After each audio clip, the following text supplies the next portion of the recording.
Salut, c'est Vince, bienvenue sur Histoire de vinyle. La question du jour est la suivante.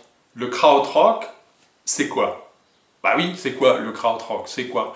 Eh ben, pour la plupart d'entre vous, j'imagine, qui vous êtes intéressés à ce mouvement musical, si c'en est un, eh bien, cela désigne des groupes allemands, d'Allemagne de l'Ouest, à la fin des années 60-70, parmi lesquels, par exemple, Can, Popol Vuh, Ashra Temple et, pourquoi pas, Tangerine Dream.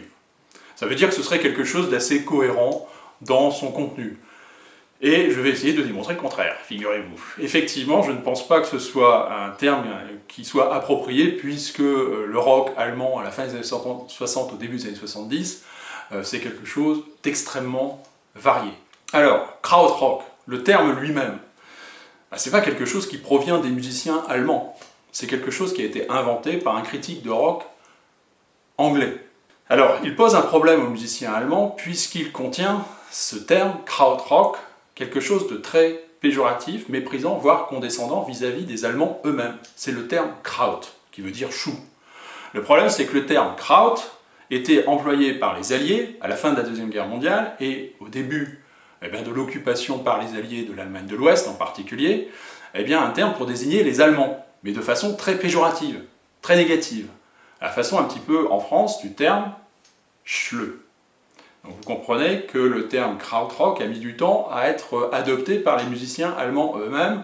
La première fois qu'il est utilisé, c'est par le groupe Neu en 1973. Histoire de vinyle, c'est quoi? C'est essayer de resituer des mouvements musicaux, des groupes, des albums dans un contexte social et politique. Et bien allons-y, tant qu'à faire. Pourquoi est-ce qu'il est différent des autres mouvements musicaux à la même époque? Il faut avoir à l'esprit que les musiciens allemands et musiciennes de la fin des années 60, début des années 70, sont nés pendant la Deuxième Guerre mondiale, ou juste après. Que leurs parents, donc, ont été des témoins du national-socialisme, c'est-à-dire un parti qui est impérialiste, qui est raciste, qui est homophobe, qui est antisémite, qui est puritain et conservateur. Les Alliés, au lendemain de la Deuxième Guerre mondiale, bien sûr, vont s'appuyer sur l'administration existante.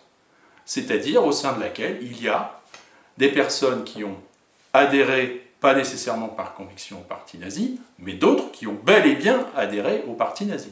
Le point de déclenchement de la réaction qui va transparaître dans la musique, c'est le meurtre d'un étudiant en 1967 sur un campus en Allemagne. Fondation de la fraction armée rouge, c'est en quelque sorte des années noires, de plomb. Tout le mouvement dit krautrock va être imprégné de cet environnement tendu en Allemagne, avec effectivement les attentats commis par la fraction armée rouge, la bande Abadère. Alors dans le bouillonnement de la fin des années 60, avec toutes ces influences que reçoivent bien sûr les jeunes musiciens allemands, dans cet environnement politique et social extrêmement particulier, il va y avoir des producteurs importants qui vont fonder des labels qui vont permettre à ces musiciens de diffuser leur musique, d'enregistrer. Et parmi ces producteurs extrêmement importants, il y a un certain Rudolf Kaiser qui va fonder 3 labels. Le label Or, le label Cosmic Courrier et le label Pils, qui n'aura qu'une existence extrêmement éphémère d'1 an, 71-72. Autre label extrêmement important pour la diffusion des groupes de rock allemands, vous verrez que de moins en moins je vais utiliser le terme krautrock. C'est Bruno Wendel qui va fonder le label Brain. Voilà. 4 labels extrêmement importants, bien sûr, d'autres groupes vont enregistrer pour d'autres labels, Philips, Vertigo, etc. Mais disons que ces 4 labels sont assez emblématiques de la musique rock allemande, du krautrock. Commençons par Berlin. Berlin, les styles musicaux principaux de la musique dite krautrock, encore une fois, c'est un terme que je n'aime pas trop, mais bon, il est passé bien sûr dans le langage commun, dirons-nous, c'est la musique où l'orgue et les synthétiseurs occupent une place importante, mais pas uniquement, vous avez aussi une partie où, encore une fois, l'improvisation, l'expérimentation est importante et où l'ancrage est clairement du côté aussi de l'acid rock. Un des groupes qui est une bonne illustration, me semble-t-il, c'est Ashra Temple. Ashra Temple, fondé à la fin des années 60, qui va sortir son premier album en 1971, si je ne dis pas de bêtises. Ici, c'est le deuxième album, Schwingungen, de Ashra Temple. L'ambiance, très différente sur les deux faces de l'album. Première face, classique, dans l'ambiance acid rock, assez tranquille, où les guitares jouent un rôle important. Et puis sur la deuxième face, très très différent, musique plus d'ambiance, moi qui clairement m'a fait tout de suite penser à un croisement entre ce que va faire Brian Eno et puis aussi l'album Medal des Pink Floyd. Il y a un mélange qui précise un petit peu ce que je vous disais sur la musique à Berlin. Alors le groupe Ashra Temple, il a fait des albums absolument fantastiques. Je vous disais l'influence, bien sûr, du rock psychédélique, mais pas seulement, des drogues psychotropes sur cet album que je vous avais déjà présenté, qui est l'album qu'ils ont réalisé en 72. En fait, il est enregistré en 72, il paraît en 72-73, je n'ai pas de certitude relativement à cela. Bref, sur le label Or, encore une fois, avec Timothy Leary, bien sûr, le prosélyte de l'usage des drogues psychotropes hallucinogènes, en particulier du LSD. Un musicien important qui est sur le premier album d'Ashra Temple, qui n'est pas sur les deux que je viens de vous présenter, et qui réapparaît sur le suivant, c'est Klaus Schulze, qui au départ va être un batteur, et puis qui va avoir une approche beaucoup plus expérimentale, fondée sur l'utilisation de synthétiseurs, etc. Klaus Schulze, qui est sur l'album Join In d'Ashra Temple. Vous retrouvez les deux musiciens dont j'ai parlé tout à l'heure, plus Rosie, qui chante ici. C'est un superbe album qui sort en 1973, toujours sur le label Or, absolument magnifique, et qui permet justement de faire une transition. Tout à l'heure, je vous ai parlé du producteur Kaiser qui va fonder Cosmic Courrier et qui va détourner quelques bandes parce que tous ces musiciens enregistrent énormément. Énormément de ces enregistrements n'apparaîtront nulle part, sauf que lui se dit à un moment donné, je vais récupérer une partie de ces bandes, je vais en faire des compilations, et je vais sortir ça sous le nom Cosmic Jokers. Alors ça lui posera quelques soucis, il sera d'ailleurs obligé de fuir l'Allemagne pour éviter les procès, parce que les musiciens d'Ashra Temple et d'autres groupes allemands vont s'apercevoir qu'il a détourné leurs enregistrements et le poursuivre. Bref, vous pouvez trouver les Cosmic Jokers par exemple sur ce double album, où vous retrouvez celui que je viens de vous présenter, et ces disques des Cosmic Jokers. Effectivement, là vous êtes dans la musique d'improvisation, mais des nappes plus spatiales, cosmiques, bref, tout ça paru sur le label Cosmic Courrier. Tout cela sort en 1974, il y a plusieurs disques que sort Kaiser sous le nom Cosmic Jokers, ils sortent tous en 1974, je crois qu'il y en a 3 ou 4, peut-être plus, je dirais. Bref. Autre groupe de la région de Berlin, c'est Mythos. Alors Mythos, effectivement, encore une fois, vous êtes à la croisée des styles que je vous décrivais tout à l'heure. Moi j'ai celui-ci, toujours sur Cosmic Courrier, Dream Lab, qui est vraiment, vraiment très très bien. Il est un petit peu tardif pour la musique dite krautrock, 1975 ici. Il publie au moins un disque en 1971-1972, ça c'est certain, avec un superbe titre. Alors, il y a cette approche double, avec des synthés, avec aussi la guitare, avec des harmonies qui sont très bien construites. En fait, l'album est vraiment, vraiment excellent. Et en particulier, ce premier titre qui est dédié, Dedicated to Werner von Braun, le fameux physicien allemand, papa du V1 et du V2. Bref, super. Dans la région de Berlin, vous avez le groupe qui n'est pas nécessairement classé, enfin ça dépend par qui, par où et comment, dans le krautrock, mais qui fait définitivement partie de la scène musicale allemande du début des années 70, c'est le groupe Tangerine Dream.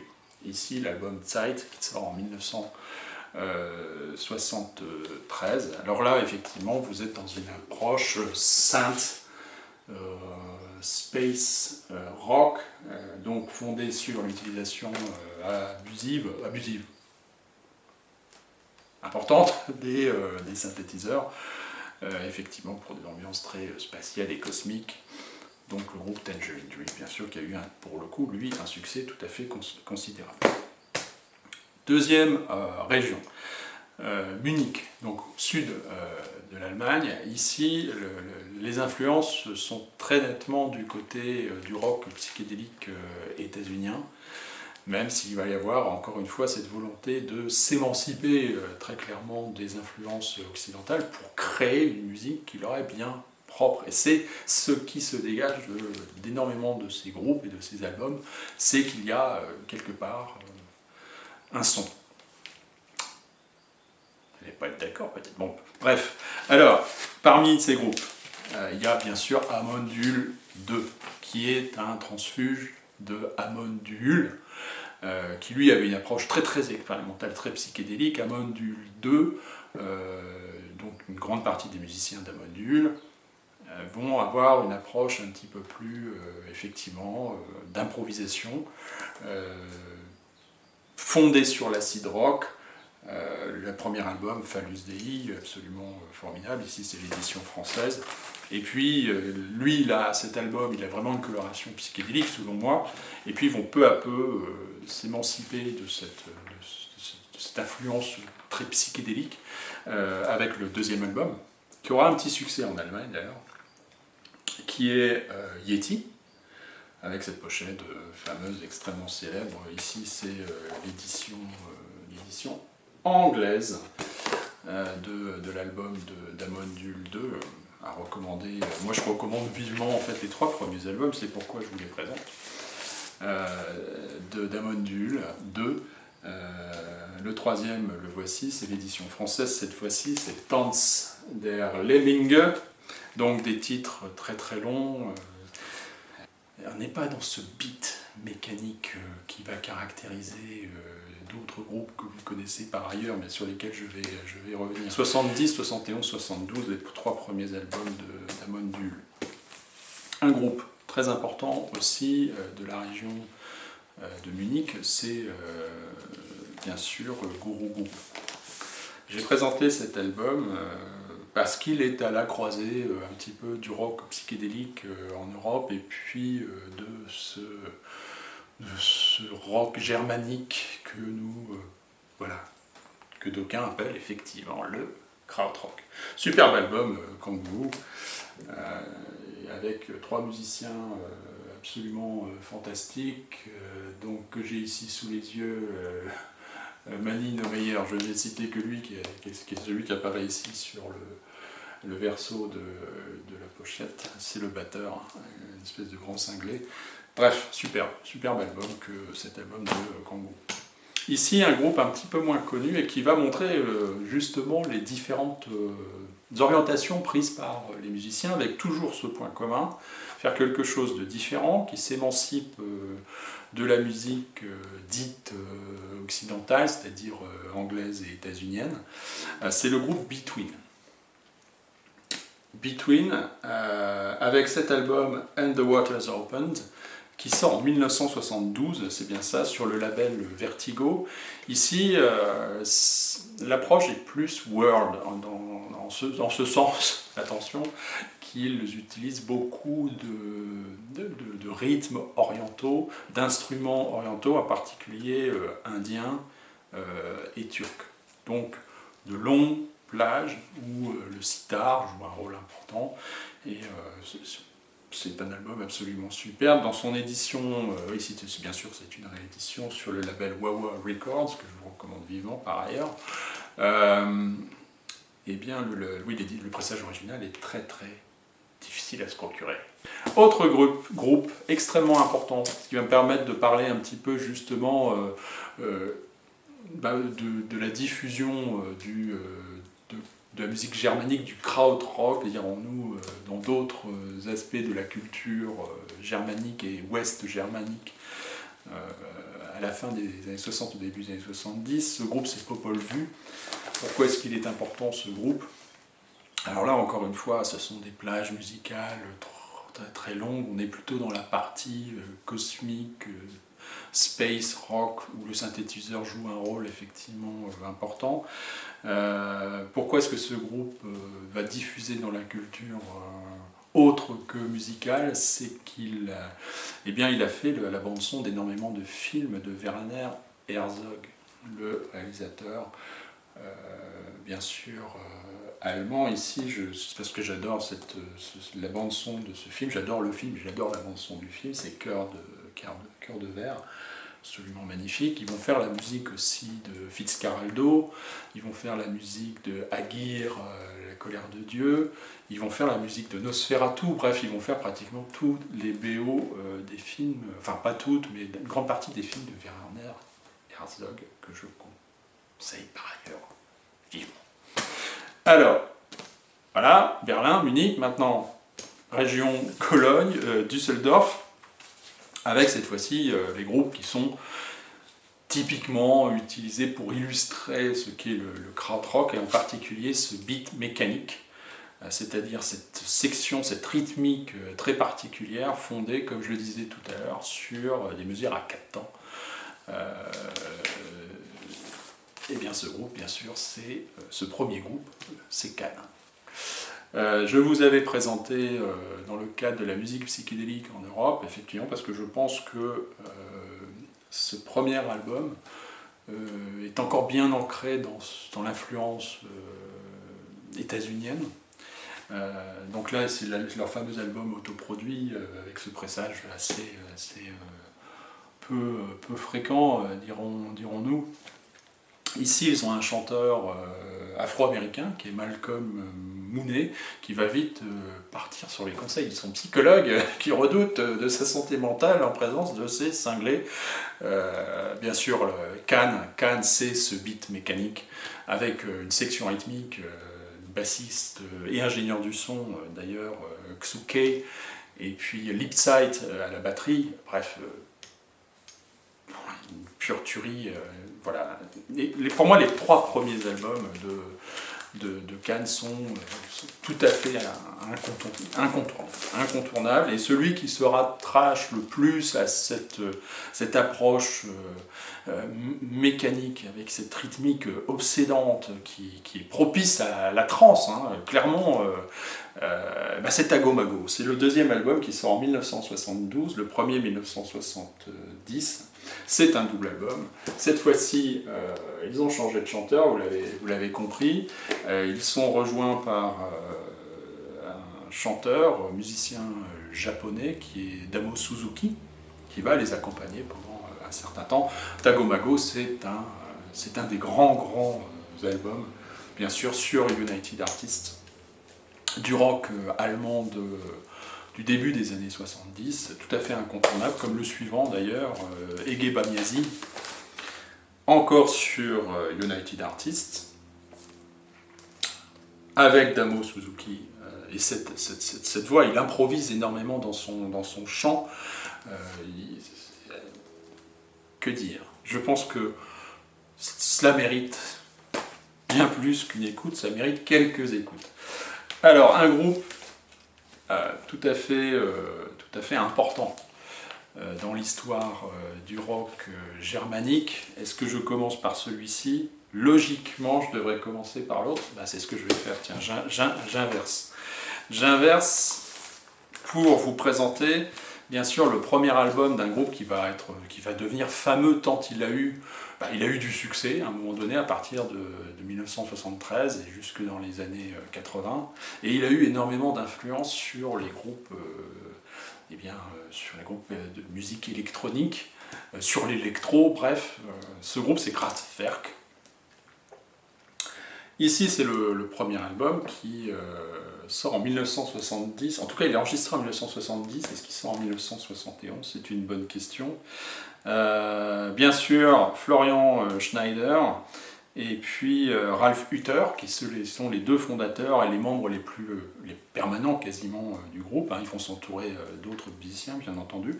Et puis surtout, au sein participe à l'enregistrement de ce premier album, qui est très différent de ce qu'ils vont faire par la suite, c'est-à-dire la musique électronique que l'on connaît.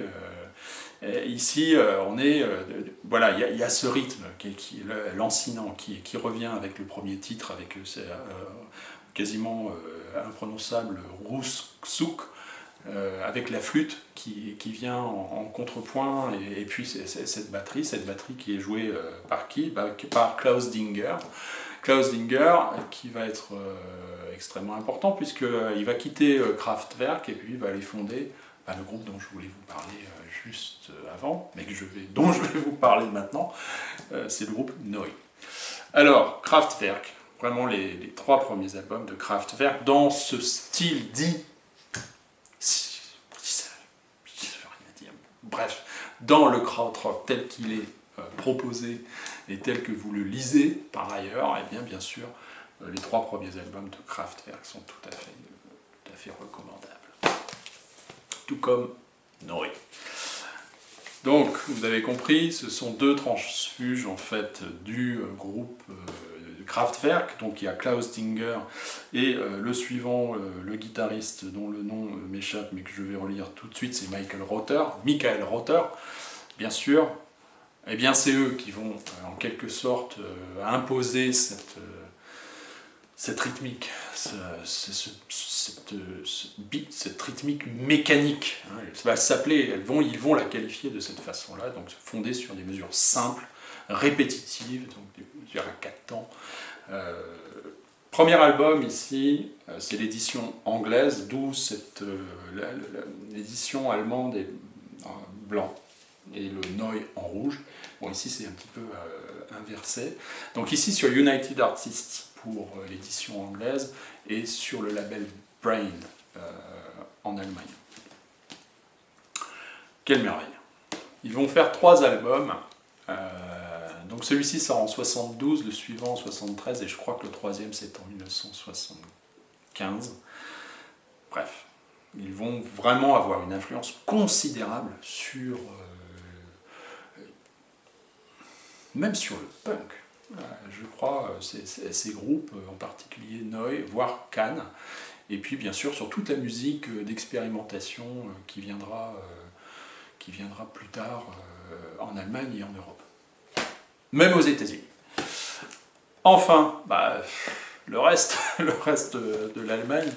Alors il y a quand même la région de Stuttgart, et en particulier la région de la Ruhr, mais là il n'y a pas véritablement de style qui pourrait se dégager, c'est extrêmement variable. Et je vais vous présenter justement quelques albums ici de groupes extrêmement importants, mais dans des styles très très différents. Alors un groupe dont je vous avais déjà parlé, parce qu'il est à classer par beaucoup d'aspects dans le heavy rock psychédélique ou le hard rock psychédélique, mais avec cette caractéristique sonore, ces ambiances sonores, donc d'improvisation aussi. C'est Dies Irae, bien sûr, le premier album, First, qui sort en 1971 sur le label éphémère de Kaiser, qui est le label Pils. Bon, voilà, je vous en ai déjà parlé, c'est une pure merveille. Ils ne vont faire qu'un seul album, ils ne vont avoir aucun succès. Pour quelle raison? Parce qu'en fait, leur album va être totalement boycotté. Et le seul 45 tours qu'ils vont sortir va être boycotté par les radios. Pourquoi? Parce qu'il y est fait trop souvent référence aux expériences psychédéliques. Il y a un titre qui s'appelle Red Lebanese. Mais il fait partie de ce mouvement des musiciens allemands au début des années 70 ou au milieu des années 70. Un groupe, pareil, signé chez Pils, extrêmement différent dans son style, toujours classé étrangement dans le krautrock, c'est Joy Unlimited. Là, on est dans une approche plus folk, clairement, de la musique, toujours avec un souci de se démarquer. C'était vraiment un superbe album avec une chanteuse, hein, dont Joy. Voilà. Et tout simplement, c'est tout ce qui nous est donné comme information sur superbe pochette. Très très bon album, très différent. Ici, c'est leur deuxième album, Schmetterlinge, qui est de 1971. De toute façon, le label Pils, c'est 71-72, donc tout sort dans cet intervalle. Autre groupe signé chez Pils Records. Ces deux musiciens de Flute and Voice, ce sont Hans Reifert, dit Flute, qui joue, devinez quoi, la guitare, surtout dans un style très jazzy, tout en improvisation, qui est dans les ambiances généralement extrêmement tranquilles. C'est un aspect plus folk prog, mais classé dans le krautrock, pardon. Et puis Hans Brandels, qui dit Voice, qui lui joue du sitar. Donc vous avez tout de suite l'ambiance, effectivement, vous avez ces longues improvisations à la guitare dans un style très jazzy sur de nombreux morceaux pour leur premier album, Imaginations of Light, paru sur Pils en 1971, et aussi le sitar qui occupe une place importante pour ce groupe. À savoir qu'ils vont enregistrer un deuxième album en 1973. En 1973, le label Pils, si vous avez suivi, a disparu, il n'existe plus. Et cet album, qui s'appelle Hello Rabbit, ne sortira en CD qu'en 1987. Et puis pour notre bonheur, nous qui aimons les vinyles, eh bien le label Wah-Wah Records, en 2016, et c'est l'édition que j'ai ici, ce n'est pas le pressage original de Pils. Sur ce pressage de 2016 de Wah-Wah Records, eh bien, vous avez réuni les deux albums en vinyle, à la fois donc Imaginations of Light, 1971, et Hello Rabbit, 1973. Donc un disque, un vinyle, un double vinyle tout à fait indispensable pour les amateurs de vinyle et d'un krautrock qui serait du folk prog allemand, voilà, appelons-le comme ça. Superbe. Ambiance très très tranquille. Autre groupe. Alors, relativement méconnu, pareil, même région autour de Stuttgart, en tout cas dans la Ruhr, c'est le groupe Ex Magma. Encore une fois, les pressages originaux de leurs deux albums sont particulièrement difficiles à se procurer. Ils ont été réédités, c'est une réédition. Donc, superbe, ici, sur ce premier album qui est que je trouve extrêmement abordable. Vous avez trois musiciens, hein, vous voyez, qui utilisent des instruments extrêmement différents. La part d'improvisation est souvent fréquente, des références à l'utilisation des drogues psychotropes est elle aussi fréquente, et ils vont utiliser des collages et des bruitages, des enregistrements qu'ils font dans différents environnements, en forêt, en ville, etc. Bref, ça donne des créations et des musiques, des morceaux tout à fait passionnants. À redécouvrir, ça c'est le premier album du groupe, il y a un deuxième album qui existe que je n'ai pas, à la discothèque. Enfin, je vais terminer, peut-être pas, avec ce groupe qui est... Il faut savoir que beaucoup des groupes dont je viens de parler, à part peut-être Tangerine Dream et puis petit à petit Cannes et Kraftwerk, n'ont eu quasiment aucun succès à l'époque de leur sortie.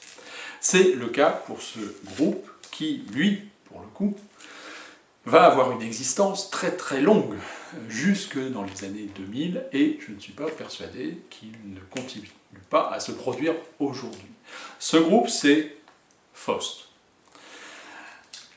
Avec leur fameux premier album, ici c'est une réédition, donc pochette initialement, là c'est une réédition quasiment copie conforme, hein. Vous avez la pochette plastique transparente avec le point ici au rayon X de l'un des musiciens du groupe. Eux, ils ont une approche qui est extrêmement radicale, expérimentale, l'utilisation de beaucoup de bruitage, donc l'emploi des collages, et puis des samples aussi. Appelons-les comme cela, ça parle clairement. Sur cet album, vous allez entendre un extrait des Beatles, aussi un extrait de Il était une fois, La Révolution d'Ennio Morricone. Bref, tout ça c'est mêlé parfois dans une espèce de maelstrom. Vous avez de la corne de brume, des interruptions avec des voix. Bref, c'est une approche qui est très expérimentale, très radicale, qui n'a pas remporté un grand succès à sa sortie, mais qui est aujourd'hui considéré comme un album très influençant et très influenceur pour de très nombreux groupes de musique d'avant-garde, dirons-nous. Moi je pense immédiatement, parce que c'est ce à quoi ça me fait penser, au groupe qui a sorti plusieurs albums, encore une fois, passé relativement inaperçu dans les années 90 et 2000, qui est Volcano the Bear, très clairement influencé par Faust. Ils ont de nombreux albums, bien sûr, à leur actif. Celui-ci, qui sort en 1971, est indispensable, selon moi, effectivement, très radical dans son approche, très avant-gardiste, mais passionnant de bout en bout. Premier album de Faust. Voilà, j'espère que j'ai été long, d'accord. J'espère que je vous ai donné envie de découvrir certains des albums qui sont là, ou de réécouter certains d'entre eux. Vince, that's me. Cares about you. À la prochaine, salut.